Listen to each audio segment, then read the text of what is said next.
Hello students, welcome back to another video. तो आज की क्लास में हम चैप्टर थ्योरी ऑफ इक्वेशन का एक क्वेश्चन करने जा रहे हैं। क्वेश्चन है हमारे पास, show that all the root of the following equation are real. और ये हमारे पास वो इक्वेशन है। हमें क्या दिखाना है कि ये जो इक्वेशन है इसके जो मूल होंगे, इसके जो रूट्स होंगे, वो सारे के सारे हमारे पास क्या होने चाहिए, रियल होने चाहिए। तो सोल्यूशन में हम सबसे पहले गिवन इक्वेशन को लिखेंगे। जो गिवन इक्वेशन है हमारे पास, a square upon x minus a, b square upon x minus b plus dot dot dot k square upon x minus k equals to m, और इसे हमने इक्वेशन नंबर 1 दे दिया। अब हम यहाँ पे बता रहे हैं, हिंदी में मैं साथ साथ बोलता रहूँगा, अगर किसी को हिंदी में लिखना हो तो नोट कर सकता है। तो आगे हम ये बताएंगे कि हमें प्रूफ क्या करना है। टू प्रूफ सिद्ध करना है roots of equation 1 are real. Question में ये कहा गया था, show that all roots of the following equation are real. जो इस समीकरण के मूल हैं वो वास्तविक होने चाहिए। तो हमने टू प्रूव में भी वही लिखा है, roots of equation 1 are real. सिद्ध करना है समीकरण एक के मूल वास्तविक होंगे। तो ये चीज़ आपने हिंदी में लिखनी है। अब हमें इसके रूट रियल प्रूव करना है, तो हम इसका उल्टा मान के चलेंगे। हम इसके रूट इमेजनरी लेके चलेंगे, कॉम्प्लेक्स नंबर लेके चलेंगे, काल्पनिक संख्या लेकर के चलेंगे, और फिर उसे हम गलत प्रूफ कर देंगे कि कॉम्प्लेक्स नंबर नहीं है, तो रियल अपने आप हो जाएगा। तो let if possible alpha plus iota beta is a root of given equation 1। Prove हमें क्या करना है कि ये जो गिवन इक्वेशन है इसके जो मूल हैं रूट वास्तविक होने चाहिए। तो हमने मान लिया, लेट इफ पॉसिबल, माना यदि संभव हो तो, अल्फा प्लस आयोटा बीटा समीकरण एक का एक मूल है। तो हमने आयोटा मान लिया। प्रूव करना था रियल, लेकिन हम लेके क्या चल रहे हैं, इसका उल्टा लेकर के चलेंगे। अब किसी भी इक्वेशन का अगर अल्फा प्लस आयोटा बीटा अगर मूल है, रूट है, तो उसका कॉन्जुगेट स्युग्मी अल्फा माइनस आयोटा बीटा भी उसी समीकरण का रूट होगा ही होगा। अगर किसी इक्वेशन का root alpha plus iota beta है तो उसका अल्फा माइनस आयोटा बीटा अपने आप ही होगा ही होगा। इसी तरह से अगर किसी इक्वेशन का root alpha plus root beta है तो अल्फा माइनस रूट बीटा भी होगा ही होगा। अगर ये गिवन है तो ये अपने आप होगा, अगर ये लेके चल रहे हैं तो ये भी अपने आप होगा, और अगर ये लेके चलें तो ऊपर वाला बन जाएगा। कहने का मतलब कॉन्जुगेट होता है वो अपने आप सेटिस्फाई करेगा ही करेगा, स्युग्मी भी संतुष्ट करेगा ही करेगा। तो क्योंकि हमने कहा है since alpha plus iota beta is a root of given equation, ये हमने ऊपर मानना था, then alpha minus iota beta must be the root of equation 1। तब अल्फा माइनस आयोटा बीटा भी क्या होगा, रूट होगा। हिंदी में इसको कैसे कहेंगे, क्योंकि अल्फा प्लस आयोटा बीटा समीकरण एक का मूल है तो अल्फा माइनस आयोटा बीटा भी एक मूल होगा। ये हमेशा ही होता है। कभी भी अगर अल्फा माइनस आयोटा बीटा की समीकरण मूल है तो प्लस वाला भी होगा। अगर ये वाला रूट है तो वो होगा, अगर वो है तो ये होगा ही होगा। तो इसलिए हमने एक मानना था पहले, वो भी हमने लिखा था लेट इफ पॉसिबल, अगर पॉसिबल है तो, क्योंकि पॉसिबल नहीं होगा प्रूव तो रियली करना है हमें, वास्तविक प्रूव करना है, लेकर के उल्टा चल रहे हैं। अगर ये लेके चलेंगे तो फिर अल्फा माइनस आयोटा बीटा अपने आप ही इसका क्या बन जाएगा, एक रूट बन जाएगा। तो इसका मतलब हमारे पास जो मूल होता है वो किसकी वैल्यू होती है, एक्स की तो वैल्यू होती है।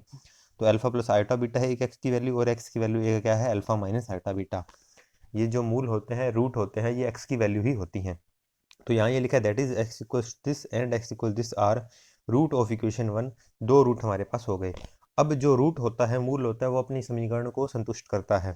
तो हम ये एक्स की वैल्यू एक बार अल्फा प्लस आयोटा बीटा यहाँ रख देंगे इक्वेशन 1 के अंदर, और एक बार एक्स की वैल्यू क्या रख देंगे, अल्फा माइनस आयोटा बीटा। तो पहले एक्स की वैल्यू पुट कर रहे हैं, put x equals to alpha plus iota beta in equation 1। और ये जो हमारी इक्वेशन 1 है यहाँ पर हम क्या रख देंगे, अल्फा प्लस आयोटा बीटा, यहाँ भी अल्फा प्लस आयोटा बीटा, और इस जगह पर भी अल्फा प्लस आयोटा बीटा। तो ये अल्फा प्लस आयोटा बीटा सभी जगहों पर रख दिया, और सामने हमारे पास क्या है, इक्वल्स टू में एम लिखा हुआ है। अब इसमें हम क्या कर रहे हैं, अल्फा और ए जो कि हमारे रियल हैं इन्हें एक तरफ कर लिया, और आयोटा वाले को मैंने एक तरफ कर लिया। इसी तरह से यहाँ अल्फा और माइनस बी को एक तरफ कर लिया, आयोटा बीटा को एक तरफ कर लिया। यहाँ अल्फा और के को एक तरफ कर लिया और आयोटा बीटा को एक तरफ कर लिया। सामने एम पड़ा है, इसे इक्वेशन नंबर 3 दे दिया। इसी तरह से हमारे पास दूसरा रूट क्या है, अल्फा माइनस आयोटा बीटा, तो हम ये भी पुट कर सकते हैं। इसको अब हम पूरा कैलकुलेशन करके दिखाना चाहो तो वो भी दिखा सकते हो, नहीं तो जैसे ये बनी है सिमिलरली इसको लिख सकते हैं। सिमिलरली इसी प्रकार we put x equals to जो सेकंड रूट है alpha minus iota beta in equation 1। देखिए जब फर्स्ट रखा था तो फर्स्ट और सेकंड में फर्क क्या है, सेकंड में जो बीटा है वो नेगेटिव का है और फर्स्ट के अंदर बीटा पॉजिटिव था। तो ये जो फर्स्ट से हमने रखने पर बीटा प्लस वाला बना था, सेकंड रखने पर बस वही बीटा क्या कर दें, नेगेटिव, बाकी सारा सेम रहेगा। ये वाला बीटा हमारा क्या हो जाएगा, नेगेटिव, बाकी सारा सेम बन जाएगा। आप पूरा करके दिखाना चाहो जैसे पहले हमने पुट किया था एक एक करके, फिर रियल और आयोटा को अलग किया है वो भी कर सकते हो, और इसी प्रकार भी लिख सकते हो, क्योंकि दोनों में ये हमारे पास डिफरेंस है कि यहाँ जो बीटा है आयोटा बीटा वो प्लस है और इधर आयोटा बीटा नेगेटिव है, तो इसमें आयोटा बीटा प्लस में था तो इसमें मैंने नेगेटिव में लिख दिया। ये इक्वेशन हमारे पास 2 और 3 बन गई। अब हमें प्रूव क्या करना था कि जो इक्वेशन दी हुई थी हमारी, उसके जो हमारे पास रूट है वो रियल होने चाहिए, मूल वास्तविक होने चाहिए। तो मैं इक्वेशन 2 और 3 को एक बार माइनस करूंगा। जैसे ही हम 2 और 3 को माइनस करेंगे, now by equation 2 minus equation 3, तो देखिए 2 और 3 में से माइनस करेंगे, इन दोनों को आपस में हर स्टेप माइनस होगा। इन दोनों में क्या कॉमन आ रहा है, ए स्क्वायर, तो मैंने वो ए स्क्वायर को कॉमन ले लिया यहाँ पर। और नेक्स्ट हमारे पास इधर क्या बचेगा, 1/अल्फा minus a plus iota beta, -3 हो रही है तो ये माइनस में बच जाएगा। दोनों का जो ए स्क्वायर ऊपर वाला वो दोनों में कॉमन आ जाएगा। एक स्टेप 1 करके ये बचेगा और एक 1 करके ये बचेगा, दोनों में माइनस है क्योंकि माइनस कर रहे हैं। इसी तरह से बी स्क्वायर वालों में क्या कॉमन आ जाएगा हमारे पास, बी स्क्वायर, यहाँ 1/अल्फा minus b plus iota beta बचेगा, और नेगेटिव में alpha minus b minus iota beta बचेगा। इसी तरह से लास्ट वाले में क्या कॉमन आएगा हमारे पास, के स्क्वायर कॉमन आ जाएगा, डॉट डॉट डॉट करके चलेंगे तो इसमें भी सेम स्टेप आ जाएंगे, बस इसमें ऊपर बचेगा अल्फा माइनस के प्लस आयोटा बीटा।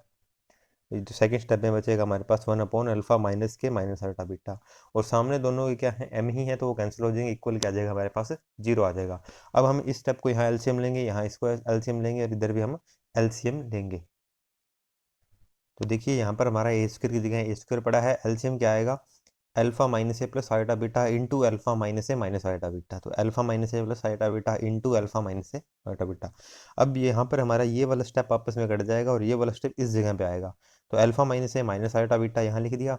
ऐसे ही दूसरे वाले में हमारा बीट, ये जो नेगेटिव वाला ये कट जाएगा और प्लस वाला ऊपर आएगा इस जगह पर 1 के पास, तो ये हमने वो लिख दिया। इसी तरह से बी स्क्वायर, यहाँ इन दोनों का मल्टीप्लाई हमारा एलसीएम आएगा, प्लस वाले कटेंगे, माइनस वाला क्या चला जाएगा, ऊपर की तरफ चला जाएगा। इसी तरह से एलसीएम लेने की जो प्रोसेस होती है हमने उसे यहाँ पर के स्क्वायर में भी एलसीएम ले लिया।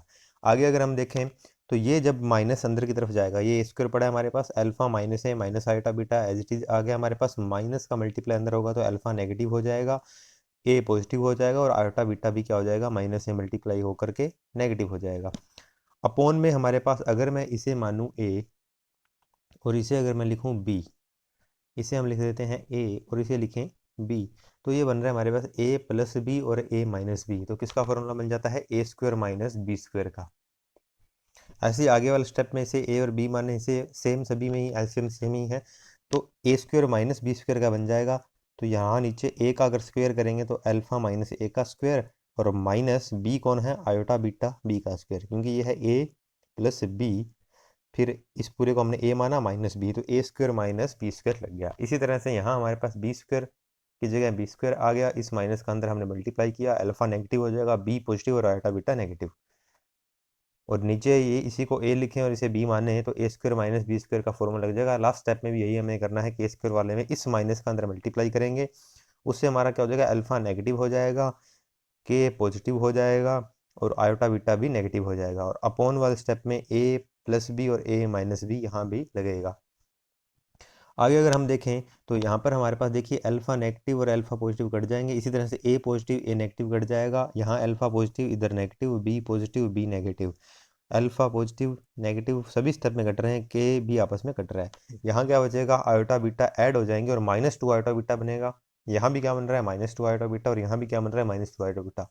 पूरे में -2 आयोटा बीटा हमने कॉमन ले लिया। यहाँ क्या बचेगा, ए स्क्वायर अपॉन में ये टर्म हमारे पास, और आयोटा का स्क्वायर हमारे पास क्या होता है, आयोटा का स्क्वायर होता है -1। इस आयोटा का स्क्वायर करेंगे तो -1 आ जाएगा, और वो माइनस ऐसे क्या कर देगा, प्लस, तो ये हो गया प्लस बीटा का स्क्वायर, आयोटा के स्क्वायर को हमने क्या लिख दिया, -1। यहाँ जो बनेगा -2 आयोटा बीटा वो तो कॉमन ही ले चुके हैं, ए स्क्वायर का मल्टीप्लाई करेंगे तो ए स्क्वायर ही आएगा। बाकी नीचे वाले स्टेप में हमने क्या किया है, इस आयोटा के स्क्वायर की वैल्यू -1 होती है वो वैल्यू हमने रख दी। इसी तरह से हमारे पास फिर -2 आयोटा बीटा वो तो पूरे में से कॉमन ले चुके हैं, 1 बचेगा, यहाँ पर बी स्क्वायर का मल्टीप्लाई करेंगे, आयोटा का स्क्वायर -1 होता है तो ये पॉजिटिव हो जाएगा। इसी तरह से लास्ट स्टेप में होगा हमारे पास -2 आयोटा बीटा तो कॉमन आ चुका है, आयोटा का स्क्वायर +1 बना देगा क्योंकि होता वो -1 है और एक माइनस पहले से है, ये स्टेप हमारे पास बचेगा। अब देखिए हमें पता है -2 जीरो नहीं होता, बीटा भी जीरो नहीं, सॉरी -2 जीरो नहीं होता और आयोटा भी जीरो नहीं होता। आयोटा जीरो क्यों नहीं होता, क्योंकि आयोटा स्क्वायर की वैल्यू क्या होती है -1, तो आयोटा की वैल्यू निकालेंगे तो क्या आ जाएगी -√1। ये भी जीरो नहीं हो सकते। क्यों जीरो नहीं हो सकते? क्योंकि किसी भी नंबर को अगर स्क्वायर करोगे, चाहे वो माइनस है चाहे प्लस है, तो वो पॉजिटिव बन जाएगा। स्क्वायर करने पर ये भी पॉजिटिव बन गया और ये भी पॉजिटिव बन गया, आपस में ऐड हो रहे हैं, ये पॉजिटिव पूरा, एक ये भी पॉजिटिव नंबर है, इनके बीच भी ऐड, क्योंकि सभी का स्क्वायर है तो नेगेटिव हो ही नहीं सकता। ऐसे ही के का स्क्वायर अगर किसी भी नंबर का स्क्वायर करोगे तो पॉजिटिव ही आएगा, और यहाँ भी स्क्वायर है और यहाँ भी स्क्वायर है और सभी ऐड हो रहे हैं। तो जब पॉजिटिव नंबर ऐड होंगे तो वो जीरो नहीं बना सकते, ना ही -2 जीरो होएगा, ना ही आयोटा जीरो होगा। सामने अगर जीरो पड़ा तो फिर इनमें से किसी को जीरो होना पड़ेगा, तो फिर जीरो कौन होगा? बीटा। तो यहाँ पे पहले मैंने लिखा since square of different real numbers, ये सभी स्क्वायर हैं, कैन नॉट बी नेगेटिव, ये नेगेटिव हो नहीं सकते क्योंकि स्क्वायर तो हमेशा पॉजिटिव कर देता है। तो ये जीरो बन नहीं सकते, -2 जीरो होता नहीं है, आयोटा जीरो होता नहीं है, तो जीरो के इक्वल कौन होगा यहाँ पर? बीटा। अब देखिए क्वेश्चन कैसे हुआ। स्टार्टिंग में हमें प्रूव करना था कि रूट जो है, मूल जो है हमारे, वो क्या होने चाहिए? रियल होने चाहिए। लेकिन हमने माना क्या था? हमने कहा था अगर पॉसिबल है तो हम ये इमेजनरी मान के चल रहे हैं, उल्टा मान के चल रहे हैं। अब जो इमेजनरी माना था उसमें बीटा तो क्या हो गया? जीरो। अगर मैं बीटा की वैल्यू जीरो रखूंगा तो आंसर में सिर्फ क्या बचेगा? अल्फा। इसका मतलब रूट क्या रह गए? रियल। क्योंकि इसको इमेजनरी कौन कर रहा था? बीटा कर रहा था, जिसके साथ आयोटा था। अगर बीटा की वैल्यू ही जीरो आ गई तो हमारा ये आयोटा खत्म हो जाएगा, तो सिर्फ हमारे पास रियल रूट बचेंगे। तो इसलिए हमने लिखा है therefore all roots of the given equation are real. तो वीडियो अच्छी लगी तो वीडियो को लाइक करें, शेयर करें और चैनल को सब्सक्राइब करें। Thank you students.